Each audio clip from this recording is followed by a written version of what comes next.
Микрозаймды алған кезде біз небәрі 30 мың теңге аламыз, бірақ ол қатты өсіп кетеді, тіпті 300 мың, 500 мың болып. Микрозаймды олар лицензиясыз беріп отыр. Смело үстіндегі переплатасын, процентін төлемеуге құқығыңыз бар. Әлі де жасырын жұмыс істеп сіздерге қарыз беріп жатыр. Немесе сіздің жалақыңыздың 50%-ын ұстап қалуы мүмкін, осылай сізден мәжбүрлі түрде өндіріп жатыр. Сәлеметсіздер ме? Сіздермен бірге мен Гүлмира Қарасай, 13 жылдық тәжірибесі бар заңгер маман. Бүгін мен сіздерге микрозаймдардың проценті қалай есептеледі деген сұраққа жауап беремін. Өтінемін, менің каналыма подписаться кнопкасын басып тіркеліп алыңыз. Бұдан әрі менімен бірге өз құқығыңызды кез келген жерде қорғайтын боласыз. Микрозайм дегеніміз не? Осы сұрақтан бастайық, сонда сізге әрі қарай оның қалай есептелуі, қай жерде қанша теңге артық төлейтініңіз барлығын анық түсініп алатын боласыздар. Бізде несие бар, микронесие бар, яғни микроқаржы ұйымдары беретін несие. Сонымен қатар микрозайм бар. Микрозаймдар 2021 жылдан бастап, 1 наурызынан бастап уже толық жабылды деуге болады. Дегенмен сіздерде әлі ол жерде переплатасын, яғни микрозайм бойынша артық төлеген ақшаны қайтаруға мүмкіндік бар. Екеуінің қандай айырмашылығы бар? Егер сіздің қолыңыздағы келісім шартта сізге қарыз беруші компанияның атауында, сол компанияның ТО деген атауы бар ғой, сол атауында банк, МФО, яғни микроқаржы ұйымы деген сөздер жоқ болса, демек бұл микрозайм. Ал егерде банк, МФО, микрофинансовая организация, микроқаржы ұйымы деген сөздер бар болса, демек бұл кредитке жатады. Кредиттің мәселесі бөлек, менің YouTube каналымда кредитке қатысты өте көп видеолар бар. Ал өзіңізді қандай сұрақ мазалап жүр, осының астына жазсаңыздар, кредитке қатысты өзге де ақпаратты беретін боламын. Бүгін біз микрозайм жайлы сөйлесеміз. Микрозайм дегеніміз бұл келісім шартта қарыз беруші компанияның атауында МФО, МКО, банк сөздері жоқ компания. Ол жерде ТО, мысалға онлайн финанс, ТО, Капвия немесе өзге бір атау болуы мүмкін. Бірақ бұл жерде ең бастысы МФО, микрофинансовая организация деген сөз жоқ, және банк деген сөз жоқ. Микрозайм бойынша, егер сіздер соңғы 3 жылда жасаған болсаңыздар микрозаймның келісім шартын, және ол бойынша көп переплата уже төлеп қойған болсаңыз, мысалға, сіз 100 мың теңге алдыңыз, бірақ оны 700 мың қылып қайтардыңыз. Баршамыз білеміз, микрозаймды алған кезде біз небәрі 30 мың теңге аламыз, бірақ ол қатты өсіп кетеді, тіпті 300 мың, 500 мың болып. Егер осындай жағдай сіздің басыңызда болса, микрозаймға продлевать етемін деп бірнеше рет, сонымен қатар пенясын төлеймін деп, алған сумманы қайтарамын деп бірнеше есе төлеген болсаңыз, яғни алған сумманы үстіне қосып төлеген болсаңыз, сол переплатаны сот арқылы қайтарып алуға мүмкіндік бар. Ол үшін мына микрозайм компаниясымен сіздің араңызда жасалған келісім шартты сотқа беріп жарамсыз деп тану қажет. Мысал ретінде сіз 100 мың теңге алдыңыз, бірақ оны бірнеше ай продлевать етіп, яғни оның мерзімін ұзартып, үстіне пеня төлеп, жалпы көлемде 700 мың теңге қайтардыңыз. Демек, мұның үстіндегі 600 мың теңгесі бұл артық төленген сома, және оны қайтаруға мүмкіндік бар. Егер сотқа өзіңіз заңға сай талап арыз жазатын болсаңыз, микрозайм бойынша жасалған келісім шартты жарамсыз деп, заңға сай емес деп тану үшін. Неліктен заңға сай емес? Себебі бұл компаниялар сіздерге микрозайм, несие ретінде қарызды берген микрозаймды олар лицензиясыз беріп отыр. Лицензия болмаса, ұлттық банктың тарапынан мұндай рұқсат берілмесе, несиені беруге болмайды. Сондықтан ұлттық банк 2020 жылы заңдарға өзгеріс енгізіп, қазір 2021 жылдың 1 наурызына дейін микрозайм компанияларына мүмкіндік берді тіркеліп лицензия алу үшін. Бірақ көптеген микрозайм компаниялары әлі күнге тіркелген жоқ. Неліктен? Себебі мұнда несие беретін мекеме ретінде, микрофинансовая организация ретінде тіркеліп лицензия алу үшін микрозайм компаниясының қорында 100 миллион теңге уставной капитал болу қажет.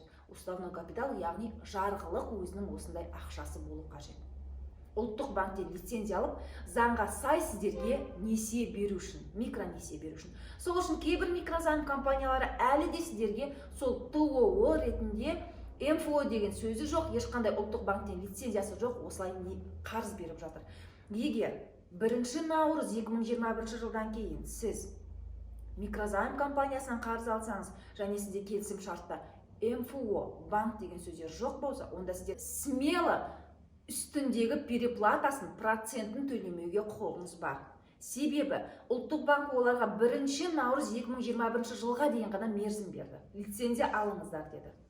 Бірақ уставный капиталы 100 миллион теңгеден артық, 100 миллион теңге болғандықтан бұл компаниялар әлі ала алмай жүр. Және әлі де жасырын жұмыс істеп сіздерге қарыз беріп жүр. Мұндай қарызды тек алған сумасын ғана қайтаруға құқығымыз бар, оның үстіне ешқандай процент төлемей. Сонымен қатар мынаған назар аударайық. Енді микрозайм компаниялармен сіз мүмкін 1 наурыз 2021-ден кейін емес, оған дейін де келісімшарт жасаған болсаңыз, жоғарыда айттым, артық процентті сот арқылы өндіріп аласыздар дедім. Ал мынадай жағдай болуы мүмкін. Сіз соңғы 3 жылда микрозайм компаниясынан, яғни лицензиясы жоқ компаниядан сіз қарыз алдыңыз. Оны мүлдем төлемедіңіз. Бірақ микрозайм компаниясы шотыңызға арест қою мүмкін, немесе сіздің жалақыңыздың 50%-ын ұстап қалуы мүмкін. Осылай сізден мәжбүрлі түрде өндіріп жатыр. Мұндай жағдайда не істеу керек? Аресті шешу туралы мен арнайы видео түсіремін YouTube каналымда. Болашақта көріңіздер. Ал енді әлі жабылмаған қарызға келетін болсақ, мұндай жағдайда осыған дейін айтқанымдай, бұл келісімшартты сот арқылы жарамсыз деп тану қажет. Жарамсыз деп танысаңыз, сіз тек қана алған соманы қайтарасыз. Мысал ретінде, сіз микрозайм компаниясынан 50 мың теңге алдыңыз, олар қарызды 300 мың теңгеге өндіріп, сізден қазір өндіріп алуға тырысып жүр. Мұндай жағдайда, егер сіз мұндай келісімшартты сотқа беріп жарамсыз деп танитын болсаңыз, тек 50 мың теңгесін ғана қайтаруға құқығыңыз бар. Және айта кетерім, қазір көптеген микрозайм компаниялары ұлттық банктың осы заңына сәйкес лицензиялық микрофинансовый организация болып мына жаққа көшті. Яғни бұрын микрозайм болды, қазір лицензиялы микрофинансовый организация болды. Мынаған назар аударайық. Микрофинансовый организациялар туралы заңға сәйкес микроқаржы ұйымдары сізге 50 айлық есептік көрсеткішке дейін қарыз беретін болса, айлық есептік көрсеткіш дегеніміз МРП, месячный расчетный показатель. Биыл 2021 жылы айлық есептік көрсеткіш республикалық бюджет туралы заңға сәйкес 2917 теңгені құрайды.